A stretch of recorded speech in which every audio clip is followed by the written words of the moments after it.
Bonjour les amis, j'espère que vous allez bien. C'est notre dernière émission sur le thème sportif de ce mois-ci. J'ai appris que courir avant l'aube m'oblige d'être équipé.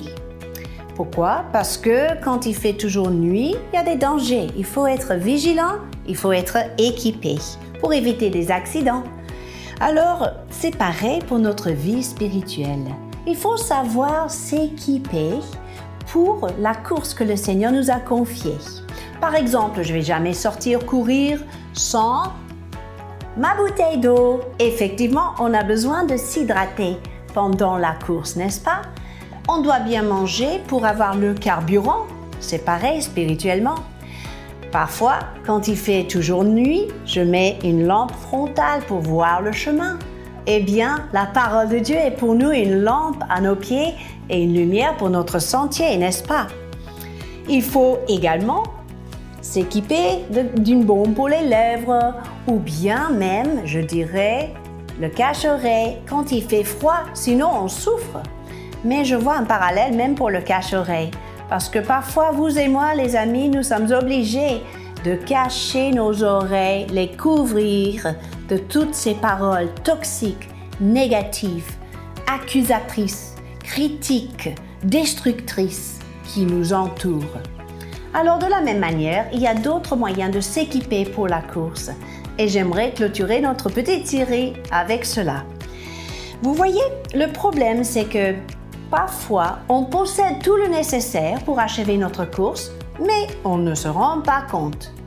Dieu a donné tout ce qui contribue à la vie et à la piété.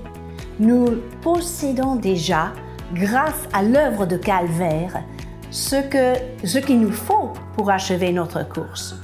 Donc si nous sommes équipés, nous réalisons qu'il nous reste seulement à nous efforcer maintenant. Mais c'est pas si dur que ça. J'ai découvert que la Bible dit très peu « efforce-toi » ou « efforcez-vous ». Regardons quelques exemples, là où la parole de Dieu nous instruit bien précisément de s'efforcer. Première chose, dans la sanctification. Luc 13, 24. « Efforcez-vous d'entrer par la porte étroite, car, je vous le dis, beaucoup chercheront à y entrer et ne le pourront pas. » C'est à nous de travailler notre sanctification. Mais nous avons le sang de Jésus qui nous purifie. Nous avons la parole de Dieu qui nous lave. Et nous avons tout le nécessaire pour cette sanctification. Nous sommes équipés, mes amis. Deuxième chose où il faut s'efforcer, maintenir l'unité, selon Éphésiens 4, versets 1 à 3. Efforcez-vous de conserver l'unité de l'esprit par le lien de la paix. C'est à nous de maintenir l'unité dans nos relations, dans le corps de Christ, dans nos familles. Mais c'est l'Esprit qui nous a confié cette unité. Et c'est à nous de la chérir et la protéger. Troisième fois où la Bible dit « efforce-toi », c'est dans 2 Timothée 2, verset 15. « Efforce-toi, disciple de Jésus-Christ, de te présenter devant Dieu comme un homme éprouvé, un ouvrier qui n'a point à rougir, qui dispense droitement la parole de vérité. » Comme ça, vous ne serez pas gênés ou embarrassés par les résultats si vous devenez des bons dispensateurs de la vérité de Dieu. Quatrième domaine, le développement du caractère chrétien. Dans 1 Pierre 1, 3 à 8, la Bible nous rappelle comme sa divine puissance nous a donné tout ce qui contribue à la vie et à la piété au moyen de la connaissance de Christ. Nous avons la vertu et à cette vertu nous rajoutons la science et à la science nous rajoutons la tempérance et à la tempérance la patience. À la patience nous rajoutons la piété et à la piété l'amour fraternel ainsi que la charité. Et comme ça nos vies deviendront fructueuses. Comme ça mes amis, nous allons pouvoir achever notre course. Et c'est ça l'objectif de cette petite série.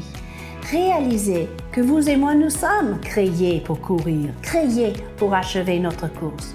Nous sommes équipés pour gagner et pour faire taire la chair. Ce dernier passage que je viens de vous lire nous révèle en fait que nous sommes déjà propriétaires de tout ce qui est nécessaire de mener une vie pieuse. Vous n'êtes pas livré à vous-même, vous avez cette connexion avec Dieu et sa vérité. Vous n'êtes pas démunis. Il faut simplement aujourd'hui renoncer à des mensonges qui ont traîné dans votre tête, dans votre cœur, dans votre âme et vous approprier la vérité. Vous équiper de ce que Dieu vous a donné. Vous avez le moyen de vous efforcer afin d'achever votre course. Alors, célébrons ces choses que Dieu nous a données. Chérissons ces choses qu'il nous a confiées. Avançons ensemble et achevons notre course. Sur ce, je vous dis à la semaine prochaine.